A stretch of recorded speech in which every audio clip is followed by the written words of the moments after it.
Ya lo tenemos a Oppenheimer. Nos vamos a dar el lujo, el gusto y el lujo de hablar con Andrés Oppenheimer, que es escritor, columnista del Miami Herald, también de La Nación, conductor del programa Oppenheimer Presenta los domingos a la noche en CNN. Es el periodista estrella de la CNN. ¿Qué tal, Andrés? Un gusto y un abrazo muy grande. Hola, Eduardo, gracias. Gracias por la introducción tan generosa. No, por favor, por favor. Contame acerca del libro ese que tenés justamente atrás tuyo, que tengo entendido es tu último libro, ¿no? Sálvese quien pueda. Eduardo, es un libro que escribí hace más de un año sobre el futuro de todos nuestros trabajos en la era de los robots y las computadoras inteligentes. Y ahora, con esta crisis del coronavirus, resulta que todo lo que dije ahí, bueno, no solo está pasando, sino que me quedé corto, porque ahí, Eduardo, yo decía... Se adelanta. Sí, porque yo decía, se acelera todo, porque yo decía en el libro, citaba un estudio de la Universidad de Oxford que decía que para el 2030 se iban a automatizar el 47% de nuestros trabajos. Y ahora lo que está pasando, mirá por ejemplo el fenómeno del Zoom. Yo no sé vos, pero yo hace 2 meses ni sabía lo que era el Zoom. No, tampoco. Hoy, bueno, ahora el Zoom, fíjate un dato que salió en estos días, en diciembre había 10 millones de personas en el mundo, 10 millones de usuarios diarios de Zoom. Hoy hay 300 millones por día. ¿Qué te dice esto? Que vamos a ir cada vez más, como yo lo decía en el libro, a un mundo del teletrabajo, de la telemedicina, de la educación en línea, del comercio en línea. Se va a digitalizar toda la economía muchísimo más ahora con el coronavirus, porque ¿qué va a pasar? Mucha gente, muchas empresas están descubriendo que el Zoom y otras plataformas de trabajo funcionan. Y mucha gente está mucho más contenta de trabajar en su casa que trabajando en la oficina. Se ahorran 1 hora de viaje por día o 2 horas por viaje por día, pueden estar más cerca de su familia. Entonces, ¿qué va a pasar? Yo no digo que todo el mundo va a trabajar de su casa, pero es muy probable, y por lo que me dicen muchos empresarios, lo que va a pasar a raíz de esta crisis del coronavirus es que, suponete, un 20-30% de los empleados de cada empresa van a trabajar desde su casa, probablemente escalonadamente. Vos vas a trabajar lunes y martes y miércoles, yo voy a trabajar miércoles, jueves y viernes, etcétera, etcétera. Pero ¿cuál va a ser el impacto de eso? El impacto de eso va a ser que vos vas a poder pasar más tiempo en tu casa, la empresa se está dando cuenta que rendís tanto o más que antes, las ciudades se van a descongestionar y el empresario feliz porque en lugar de alquilar 3 pisos en el centro de Buenos Aires va a poder alquilar 1 piso. Ahora, claro, el que se jode es el restaurante de la esquina del trabajo, o sea, en esto va a haber ganadores y perdedores. Claro. Pero vamos a un cambio radical del mundo del trabajo. Y lo mismo en las fábricas. Esta pandemia obviamente va a pasar en 6 meses, en 1 año, ojalá lo antes posible. Pero esto va a generar un miedo a nuevas pandemias o a una mutación del virus del COVID-19. Entonces, las fábricas que tienen líneas de producción, trabajadores trabajando uno sentado al lado del otro, no van a querer arriesgarse a que sus trabajadores se contagien de coronavirus y tener que pagar todos los costos y todo eso. Entonces, muchos de esos trabajos se van a reemplazar por robots, como yo lo contaba en el libro. Lo mismo en los supermercados. En Estados Unidos, ya desde hace 2 años, Amazon puso en Seattle y en varias otras ciudades tiendas automatizadas. O sea, supermercados en que vos no pagás a un cajero, sino que simplemente agarrás la comida, pasás la comida por una banda que te lee, digamos, el precio y pagás automáticamente con tu tarjeta. Eso ahora se va a hacer cada vez más usual porque los supermercados no van a querer tener cajeros, cajeras que estén tocando bolsas de comida quizás contaminadas con el coronavirus, que estén recibiendo dinero. Ni la tarjeta de crédito. Entonces, Claro. bueno, se van a automatizar los trabajos, por ejemplo, de cajeros y cajeras. Claro. Entonces, ¿a qué voy con todo esto? Tenemos que prepararnos como personas y países porque los que piensen que el mundo del trabajo va a ser igual, ya estaban equivocados antes y van a estar mucho más equivocados ahora. ¿Cómo imaginás el mundo, cómo crees que va a cambiar el mundo post pandemia? ¿Políticamente? Bueno, han habido muchas especulaciones de que China va a ser la gran superpotencia. Sí. Yo soy un poco más escéptico. Yo creo que China también va a salir bastante golpeada, porque es obvio que suprimieron, censuraron la noticia de esta pandemia cuando empezó en diciembre del año pasado. Eso le costó carísimo al mundo. Entonces, yo no creo que China va a salir muy fortalecido de esto, pero Estados Unidos tampoco. Estados Unidos, a raíz del retroceso en su liderazgo que sufre desde que asumió Trump, el hecho de que Trump se saliera del Acuerdo de París de Libre Comercio, el hecho de que del cambio climático, perdón, el hecho de que Trump dejara de ejercer un liderazgo mundial en temas de libre comercio, el hecho de que se retirara de la defensa de los derechos humanos.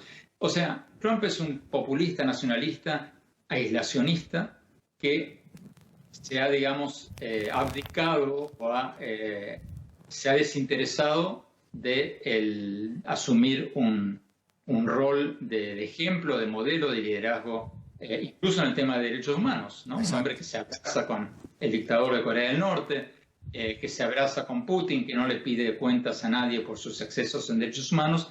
O sea, yo creo que vamos a ir de un mundo del G7, de los 7 países más poderosos del mundo.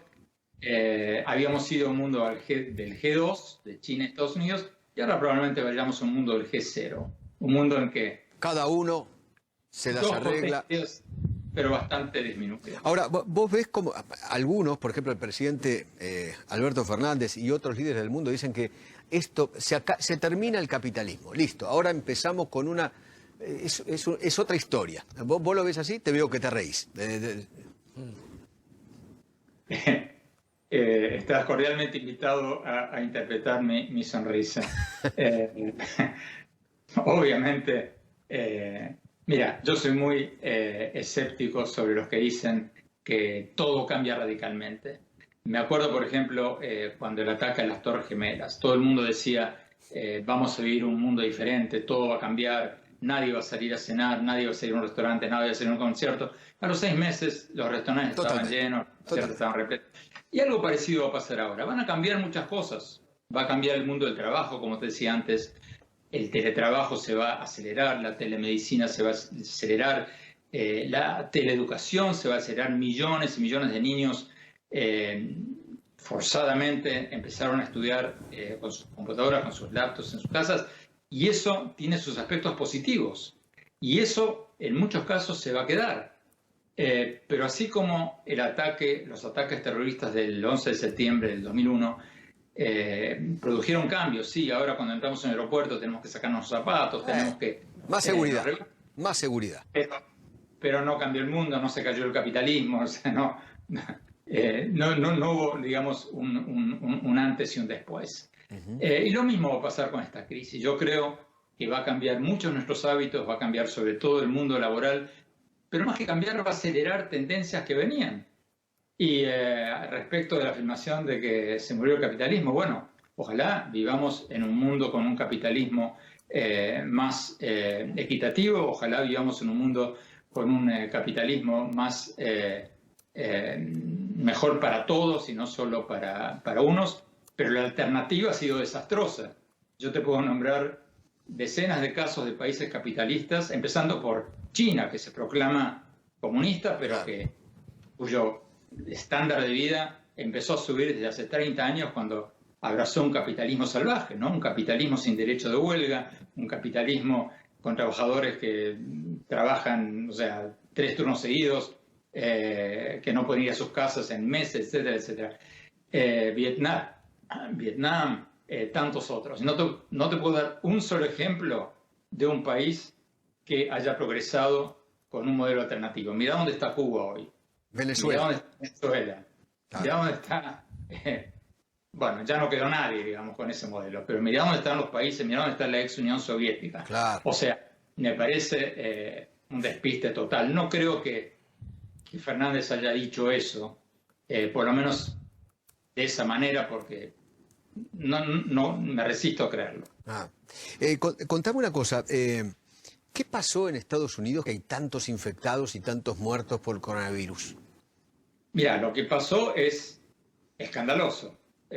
Así como China tuvo buena parte de la culpa en lo que pasó por haber censurado la noticia, por haber retrasado su comunicación con otros países para avisarles de lo que se venía, así como la Organización Mundial de la Salud metió la pata, Trump metió la pata, y en buena forma, porque fíjate vos que esto se sabía en enero.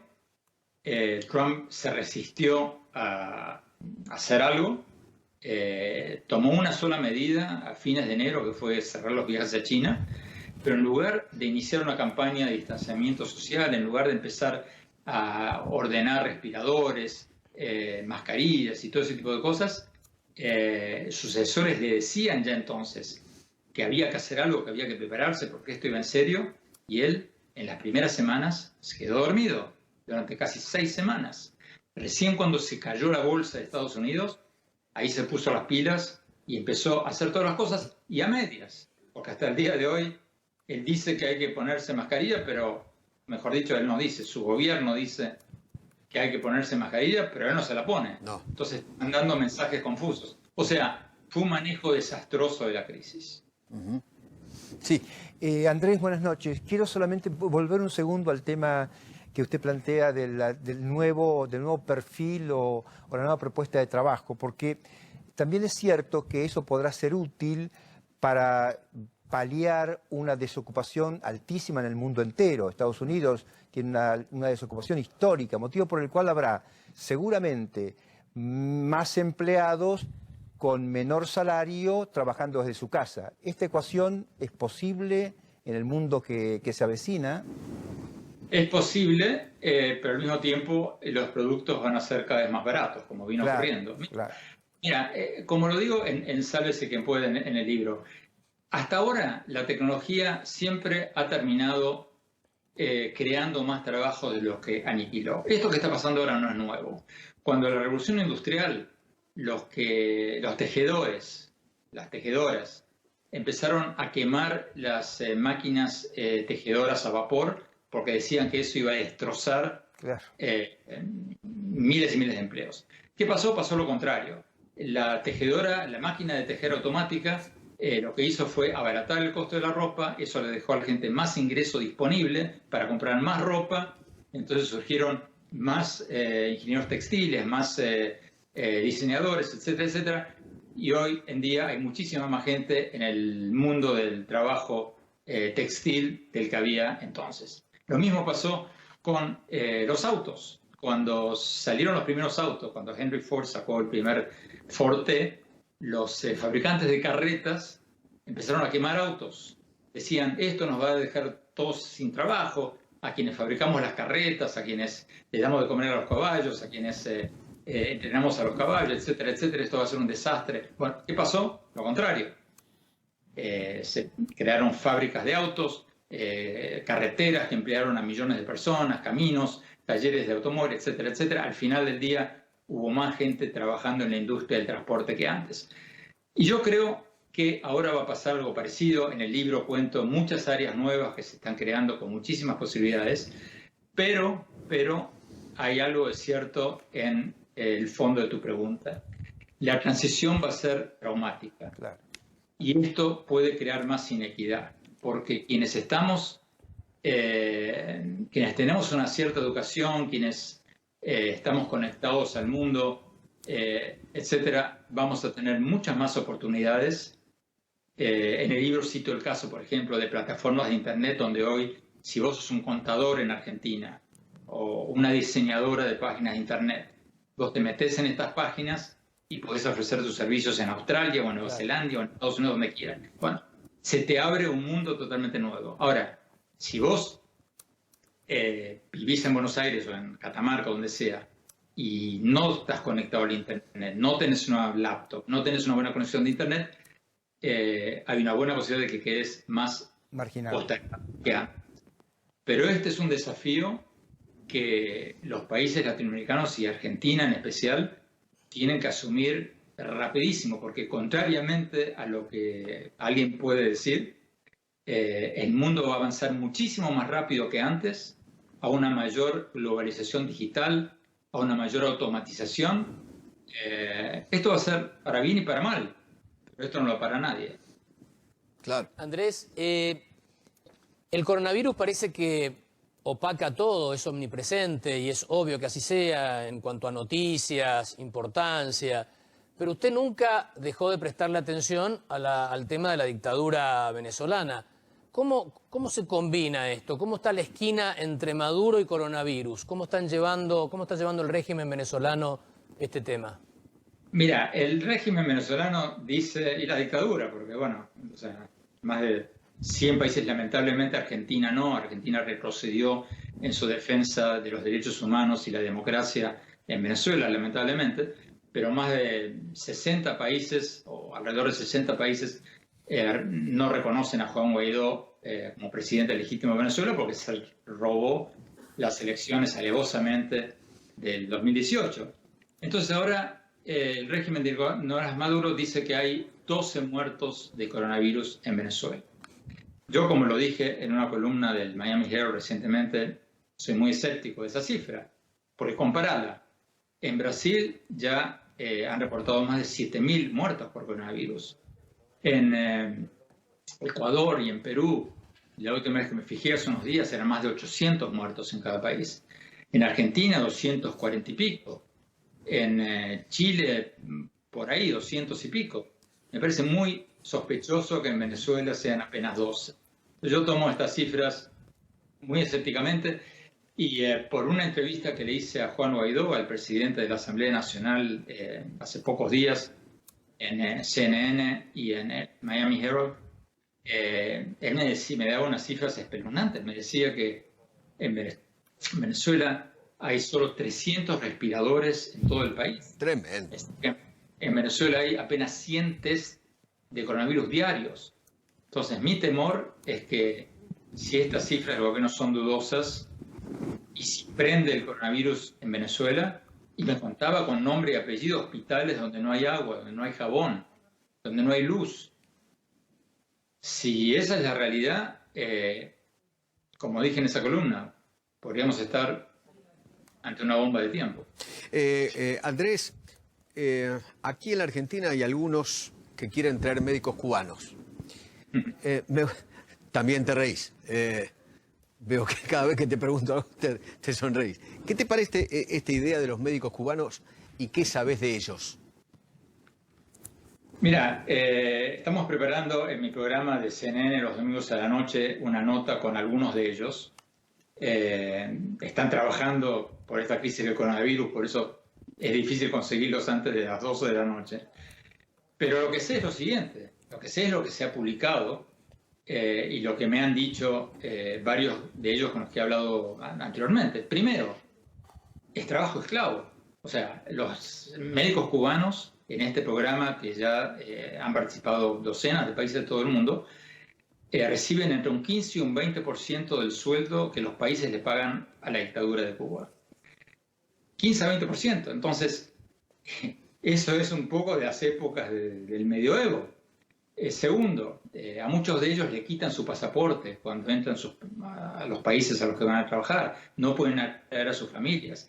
Pero claro, muchos de ellos van voluntariamente porque les pagan. Mirá, Brasil, por ejemplo, bajo el gobierno de Lula y de Dilma Rousseff, les pagaba unos $3.400 por médico por mes. A cada médico al gobierno cubano. Al gobierno cubano. A la dictadura cubana. Ok.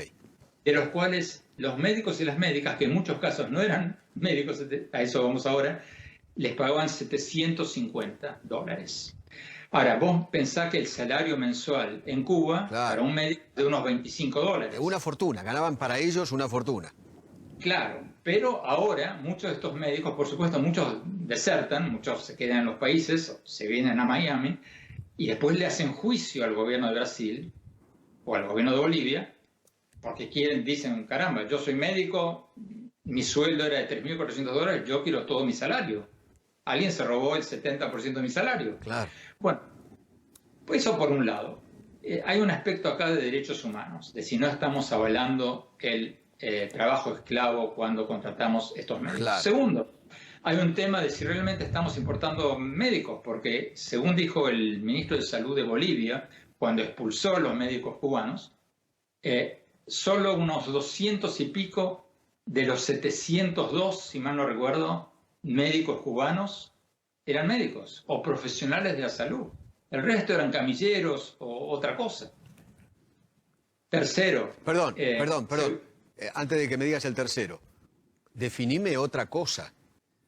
Bueno, porque no sé, algunos dicen que son comisarios culturales. Vaya a saber. Yo creo sinceramente que muchos de ellos son médicos y enfermeros. O sea, alguno que otro cuadro, como que ellos dicen, debe haber.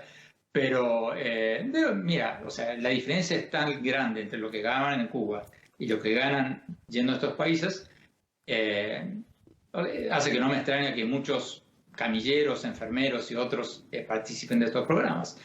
Pero en el caso específico de Argentina, además de avalar un tema que en derechos humanos es muy, pero muy cuestionable, estarían gastando millones de dólares, porque si Argentina, y todavía que yo sepa no se sabe cuánto gastaría Argentina en estos médicos, pero si gastan lo mismo que pagaba Brasil, lo mismo que pagaba Bolivia, estamos hablando de millones de dólares. Claro, obvio. La pregunta surge, ¿vale la pena gastar millones de dólares en médicos, entre comillas, que muchos de ellos no son médicos cubanos, cuando según la Asociación de Médicos Venezolanos en Argentina hay cientos, quizás hasta 700 médicos venezolanos que ya están en Argentina esperando sus licencias profesionales, que no necesitan que les paguen el pasaje ni la estadía, que ya están ahí?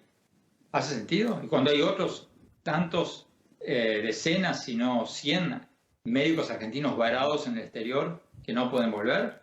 O sea, esto no tiene pie ni cabeza. Contame por último, ¿cómo nos están viendo desde Estados Unidos al gobierno de la República Argentina, a la República Argentina hoy por hoy?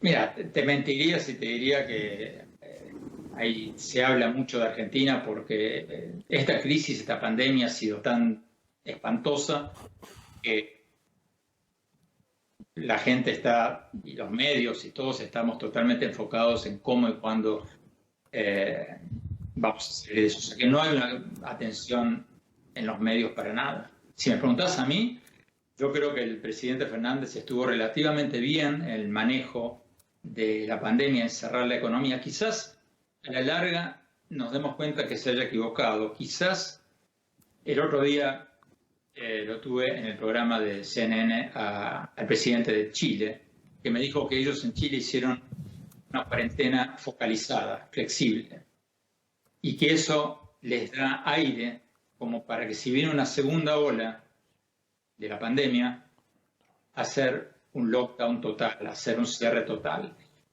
Argentina ya quemó ese cartucho, pero yo creo que cerró el presidente Fernández en este caso en particular. Yo soy crítico del kirchnerismo y del populismo y todos estos sistemas que han creado más pobres que nadie. Somos dos. Pero creo que en esto erró en el lado de la prudencia, cosa que me parece mejor que errar del lado de la negligencia, como fue el caso de Trump en Estados Unidos o Bolsonaro en Brasil. Claro. Hay que ser justo, hay que Totalmente de acuerdo.